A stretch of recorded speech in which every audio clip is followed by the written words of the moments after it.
Welcome back. For people with ADHD, the simplest tasks can at times be difficult. Many people take medications to help, but one company created a video game to help manage symptoms. Dominic Garcia explains. What if your doctor prescribed you a video game? Well, this one was actually designed to treat ADHD. This was built from the ground up to do something in the brain. Dr. Scott Collins is one of the people behind Endeavor OTC. It's a video game that targets parts of the brain involved in attention control.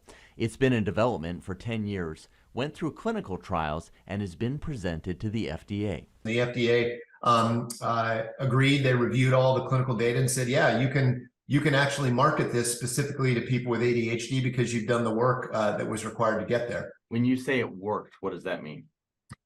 It improved attention and it improved function. In the game, you have to pay very close attention and steer a character through a world while avoiding distractions. It's the combination of those two things together that we know from a lot of other research stimulates the parts of your brain involved in attention. And because the brain is an adaptable organ, over time, just like other parts of your body with exercise, you can actually strengthen neural connections through using this treatment.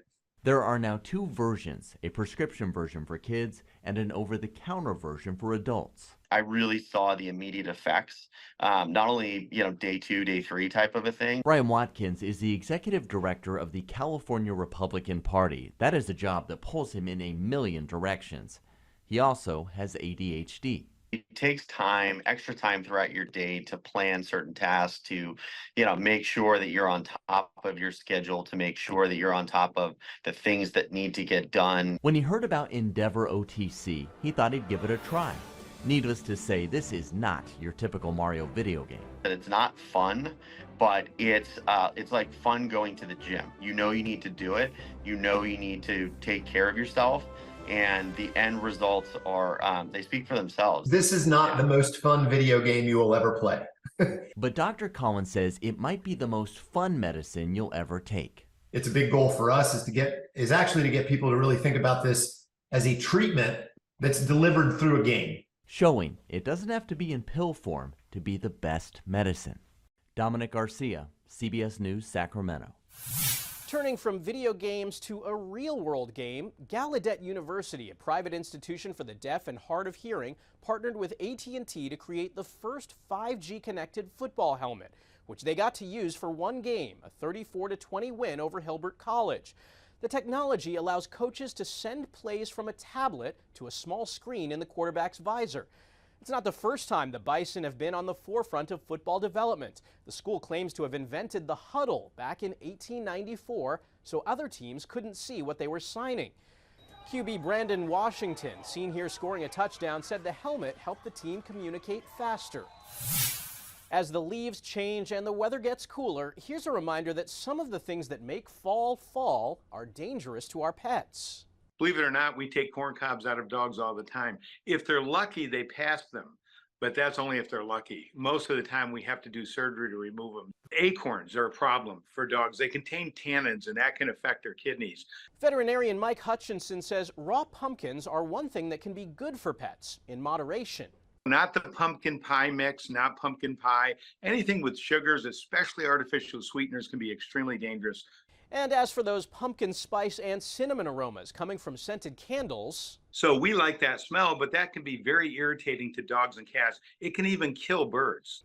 Hutchinson adds that grapes, raisins, and nuts are other foods to keep away from dogs.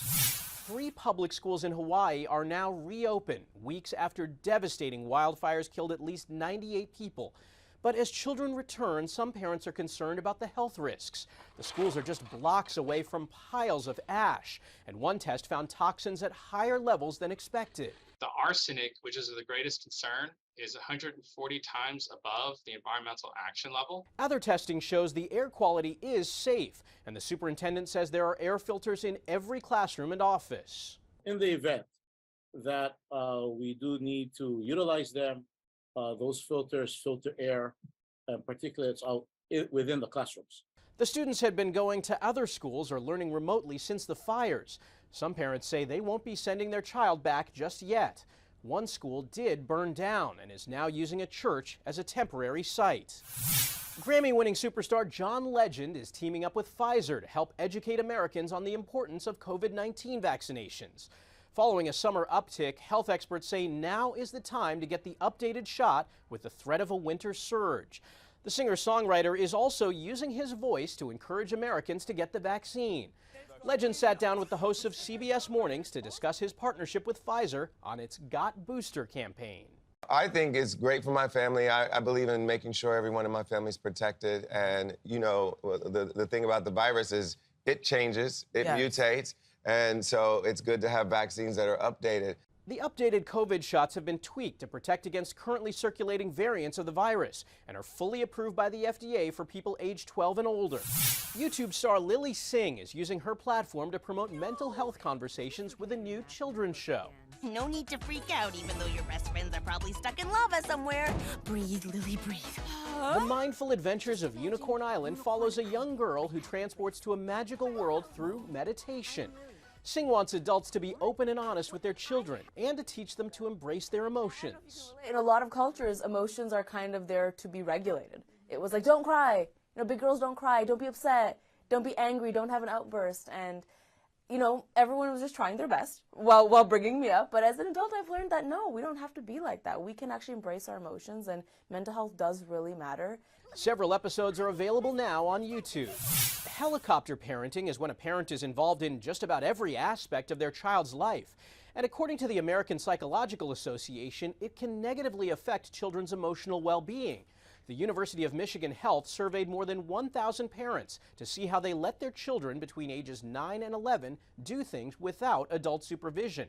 The vast majority say independence is important, but it's a different story when presented with specific scenarios. 58% allow their kids to stay home without supervision for 30 to 60 minutes. Half will let them find an item in another part of a store. Only a third say they can walk or bike to a friend's house. But as Halloween approaches, just 15% of parents are letting their kids trick or treat with just friends. Many cited safety or being seen as a bad parent as the reason for their answers. After the break, the family performing extraordinary feats, all in an effort to fight a little-known disease. And a hospital takes its home safety tips on the road.